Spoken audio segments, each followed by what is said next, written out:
Confidence नहीं होता। अगर मैं आपको सच बताऊं, सच मतलब झूठ नहीं बोलूंगा, क्योंकि मैंने आपको कहा है जो मैं बोलूंगा दिल से बोलूंगा, घुमा फिरा के नहीं, ये सोच के नहीं कि मैं सही बोल रहा हूँ या गलत बोल रहा हूँ।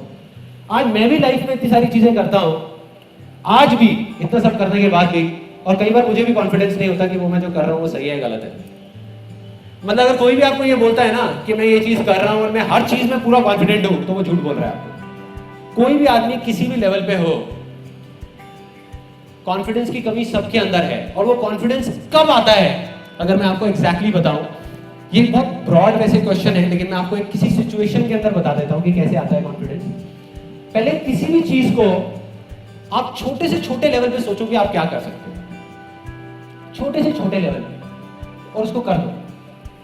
वहां कॉन्फिडेंस की कोई जरूरत नहीं है, ना कोई प्रॉब्लम है। एवरीबडी एग्रीज, यस और नो? यस। फॉर एग्जांपल आपको क्या क्या करना चाहते हो आप लाइफ में? What is it that you want to do? Army में जाना चाहते हो, ओके। सो देखो, if you want to go in army, तो आर्मी का सबसे पहला स्टेप क्या है? सबसे पहला क्या है कि आर्मी के बारे में पढ़ने लग जाओ। उसमें तो कॉन्फिडेंस की कोई जरूरत ही नहीं है। जैसे जैसे आप और उसके अंदर जाते जाओगे, आप केस स्टडीज पढ़ोगे, आप लोगों की पढ़ोगे कि वो कैसे, फॉर एग्जाम्पल आपके जैसे ही कुछ लोग किस तरीके से कहां से निकल करके कैसे आर्मी में गए, क्या किया उन लोगों ने। तो एक ऐसी स्टेज आएगी जब अंदर से आपकी आवाज आने लग जाएगी, जिसको हम इंस्पिरेशन बोलते हैं। और जिस दिन वो आ गई तो आप चाहोगे भी तो अपने आप को रोक नहीं पाओगे। ज्यादातर लोग ना उस स्टेज तक पहुंचते नहीं है, पहले ही करने की कोशिश कर रहे होते हैं। उसको बोलते हैं मोटिवेशन। फॉर एग्जाम्पल आप देखते होंगे कि कई बार कुछ करने का मन करता है और उस टाइम तो बड़ा होता है कि यार करना है, एकदम से चार्ज अप हुए। सपोज इस सेशन से निकलने के बाद एकदम से चार्ज अप हुए और जा करके बोला कि यार मैं देख कल ही करता हूँ। 4 दिन बाद बैक टू नॉर्मल लाइफ, वापस से हम उसी सिचुएशन में पहुंच गए, क्योंकि दैट इज कॉल्ड मोटिवेशन। अभी अंदर से आवाज नहीं आई है, वो एक हल्का सा एक स्पार्क हुआ और आपने कहा कि करना है। जितनी तेजी से ऊपर उठे उतनी तेजी से नीचे भी आ गए। तो आपको पहले अपने आप को इस तरीके से तैयार करना है कि अंदर से ऐसी एक अर्ज आए कि वो मोटिवेशन इंस्पिरेशन में कन्वर्ट हो जाए। देखो मोटिवेशन में और इंस्पिरेशन में क्या फर्क है? मोटिवेशन में है कि आप करना चाहते हो लेकिन कोई है जो आपको रोक रहा है और आप आगे नहीं बढ़ पा रहे। इंस्पिरेशन में क्या होता है कि आप अपने आप को रोकना चाह रहे हो कि यार मैं किसी तरीके से रुक जाऊं, मैं नहीं करूंगा, मैं आर्मी में नहीं जाना चाहता, लेकिन फिर भी आप नहीं रोक पाओगे। That is called inspiration. Problem क्या है, हम ना इंडिया की ग्रोथ के बारे में सोचते रहते हैं। मतलब वी थिंक कि इंडिया ग्रो हो जाए। मैं ये कहता हूं कि सिर्फ अपने आप की ग्रोथ के बारे में सोचो। अगर आप फाइनेंशियली एंड इंटेलेक्चुअली, मतलब कि अपने माइंड से भी और फाइनेंशियली भी अगर आप ग्रो हो गए तो इंडिया अपने आप ग्रो हो जाएगा यार। अगर आप फाइनेंशियली हो गए लेकिन अपनी सोच में नहीं हुए तो इंडिया कभी ग्रो नहीं हो सकता। दोनों तरीके से हमको ग्रो होना है, दोनों तरीके से। मतलब दिल भी बड़ा करना है। अब पता है क्या है एक और बहुत बड़ी प्रॉब्लम, बहुत सारे लोग ये सोचते हैं कि अगर दुनिया अच्छी होगी तो उन लोगों की वजह से जिनके पास में पैसा ज्यादा है, या खराब होगी तो उन लोगों की वजह से, जबकि ये सच नहीं है। हम ये सोचते हैं कि यार ठीक है उसके पास में तो पैसा है ना, वो दे सकता है, वो डोनेशन कर सकता है। मैं आपको ऐसे लाखों लोग दिखा दूंगा इंडिया में जो महीने का 20,000 रुपए या 30,000 रुपए कमाते हैं और उस कमाई में से 500 रुपए निकाल करके किसी बच्चे की पढ़ाई के लिए दे देते हैं। कितने दिखा दूंगा, कितने। और दूसरी तरफ मैं आपको ऐसे कितने लोग दिखा दूंगा जो करोड़ों रुपए महीने का कमाते हैं और किसी को 100 रुपए भी नहीं देते। तो इससे फर्क नहीं पड़ता कि आपके पास कितना पैसा है फाइनेंशियली, इससे फर्क पड़ता है कि आपका दिल कितना बड़ा है। जब भी मैं कोई ऐसी चीज करता हूं जहां मैं बुरे तरीके से फेल होता हूं, बुरे तरीके से, जब लगता है कि यार ये तो सक्सेसफुल होना ही था, जब आपने सलून खोला होगा आपने सोचा होगा कि ये तो कामयाब होगा ही होगा और फेल हो गया, तो आदमी टूट जाता है अंदर से। मतलब कोई भी हो, मैं भी टूट जाता हूं। मैं ये नहीं कहूंगा कि मैं कोई दूसरे प्लेनेट से आया हूं, मैं नहीं टूटता, टूट जाता हूं। लेकिन जैसे ही मैं टूटता हूं मैं वापस से खड़ा हो जाता हूं और मैं बोलता हूं कि यार बस मैंने हार नहीं माननी, चाहे कुछ भी हो जाए। उठ करके वापस से खड़ा होता हूं और खड़ा होकर के अपनी जो स्पीड है उसको मैं और बढ़ा देता हूं। मतलब जब भी कोई फेलियर आता है, जब भी कोई प्रॉब्लम आती है लाइफ में, तो उस टाइम पे मैं अपनी पूरी एनर्जी को इकट्ठा करके हर तरफ से अपने आप को फैला के, और मैं इतनी तेजी से बाउंस बैक करता हूं कि पहले जिस लेवल पे मैं था और जब जाकर के फेल हुआ, अगली बार में उससे कम से कम 10 गुना ऊपर लेवल पे पहुंच जाता हूं। आप कभी नोट करना इस चीज को कि जब फेलियर होता है तो हमारे पास यही 2 ऑप्शंस होते हैं। एक होता है कि हम जा करके आराम से बैठ जाए और हम बोले कि यार बस हो गया, अब और कुछ नहीं हो सकता, या अपने उस ड्रीम को छोड़ दें। दूसरा है कि अगर हम फेल हुए तो अब हम उसकी ना पोस्टमार्टम शुरू कर दें अच्छे तरीके से कि एग्जैक्टली क्या हुआ, क्यों हुआ। मतलब बजाय ये बोलने के कि यार मेरी किस्मत खराब है या इस वजह से ये हुआ, उस चीज को एक्सेप्ट करो कि कहीं ना कहीं कोई चीज कमी रह गई थी, कहीं ना कहीं कोई प्रॉब्लम थी, और उसको अंदर से इकट्ठा करके, अंदर से उस चीज को बाहर ला करके और उसको करो दोबारा से। आई एम 110% श्योर कि आप सक्सेसफुल हो गए हो।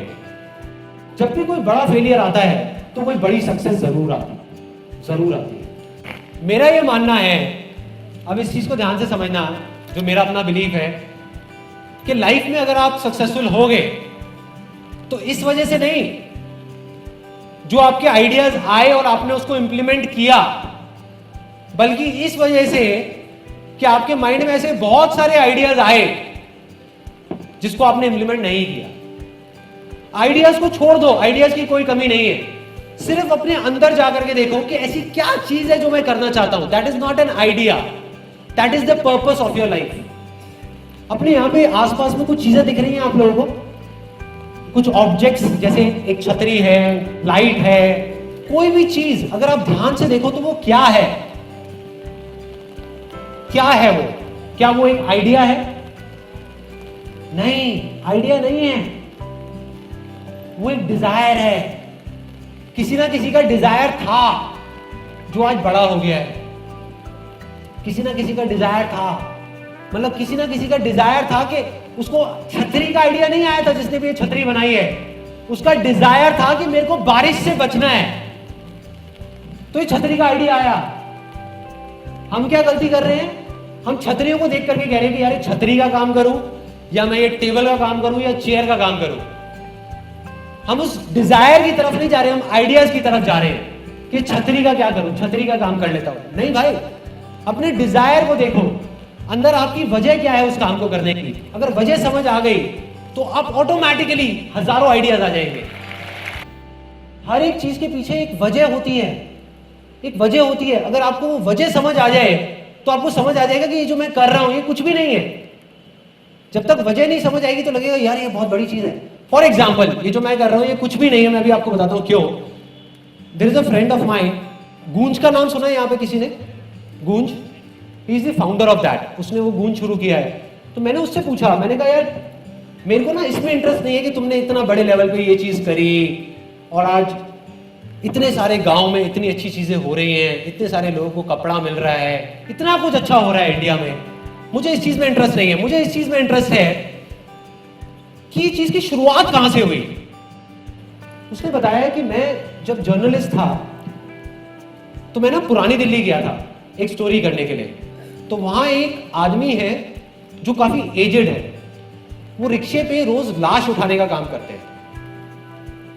मतलब ठंड में जो लोग मर जाते हैं पुरानी दिल्ली साइड में, तो पुलिस वालों ने उनको कॉन्ट्रैक्ट दिया हुआ है, एक लाश का 20 रुपए या 30 रुपए ऐसे कुछ मिलता है उनको, और वो जा करके उसको छोड़ के आ जाते हैं।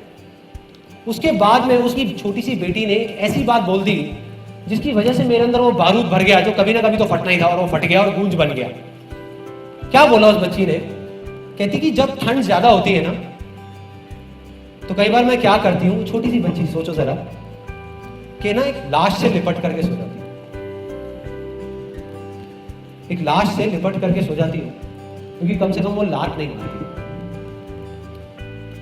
वो मारती नहीं है पलट कर। और ये सच्ची कहानी है। मतलब हम यहाँ पर, हमें नहीं पता कि कैसे कैसे लोग क्या क्या टाइम देख रहे हैं, क्या क्या कर रहे हैं, पर सोचो वो बंदा जिसने उस बच्ची को देखा ये करते हुए, जिसने उस बच्ची की ये बात सुनी, उस बच्ची की आंखों में देखा, या उस आदमी की आंखों में देखा, या वो इतनी सारी लाशों को देखा, तो उसके ऊपर क्या बीती होगी। और फिर उसने जो किया, क्या वो आपको बड़ी चीज लगती है ये देखने के बाद में? मैं अपने दोस्तों के साथ में था 21-22 साल की एज में, और वो ना उल्टी सीधी बातें कर रहे थे इंडिया के बारे में। सब 4-5 दोस्त थे, हम खड़े हुए थे, और एक आकर के बोला, कहता यार ये इंडिया का ना कुछ नहीं हो सकता, बुरी हालत है, बेकार कंट्री है। कहता भाई मेरे को तो अगर मौका मिला ना मैं फॉरेन निकल जाऊँ। मैं कहा बढ़िया है, निकल जा, फिर सोच क्या रहता है। कहता मौका ही तो नहीं मिल रहा। मैं कहा मतलब रहना भी है यहाँ पे, और यहाँ की उल्टी सीधी बातें भी करनी है, गालियां भी निकालनी है। तो दूसरा बंदा भी आ गया, वो उसके साथ में मिल गया। मतलब वो चारों दोस्त एक तरफ, मैं अकेला एक तरफ। अब वो बाकी के भी 3 बंदे जुड़ गए साथ में आकर के, और उल्टी सीधी बातें कर रहे हैं इंडिया के बारे में। कि देखो यहाँ पे तो करप्शन की ये हालत है, ये है, वो है, इस देश का ना कुछ नहीं हो सकता, बुरी हालत है, कोई कुछ नहीं करता, देखो क्या हालत हुई पड़ी है यहाँ पे, कोई सेफ नहीं है, रोड की बुरी हालत है, क्राइम बढ़ता जा रहा है, ये वो अटरम शटरम सारी बातें होती गई। मैंने भर गया अंदर से कि उसी टाइम पता नहीं कहां से, मुझे नहीं पता कहां से, एक अजीब सी कहानी मेरे दिमाग में आ गई। तो मैंने उनको कहा, मैंने ना तुम्हें एक कहानी सुनाता हूं, उसके बाद में अगर वो कहानी अच्छी लगे तो तालियां बजाना बैठ करके। तो कहते हैं हाँ यार सुना ना, कौन सी कहानी है। मैंने कहा एक बच्चा है जो ना एक नदी में डूब रहा है, 4-5 साल का बच्चा, छोटा सा, चीख रहा है, चिल्ला रहा है, बचाओ बचाओ बचाओ, हल्ला मचाया हुआ उसने चारों तरफ। और वहां पे किनारे पे ना 5-6 लोग खड़े हुए हैं और वो खड़े होकर के तमाशा देख रहे हैं और आपस में बातें कर रहे हैं। कितना बेवकूफ बच्चा है यार, जब इसको तैरना नहीं आता तो यह नदी में गया क्यों। तो उसमें से दूसरा आदमी आया, आकर के बोला, कहता अरे इस बच्चे का छोड़, इसके पेरेंट्स के बारे में सोच के कितने घटिया हैं, बच्चे को उठा करके छोड़ दिया यहाँ पे। तीसरा आया, आकर के बोला, कहता यार कोई कुछ करता क्यों नहीं है। चौथा आया, आकर के कहता कि इस बच्चे का कुछ नहीं हो सकता, एक काम करो, पुलिस को बुला लो, एम्बुलेंस को बुला लो, कुछ नहीं हो सकता इस बच्चे का, अब तो ये गया।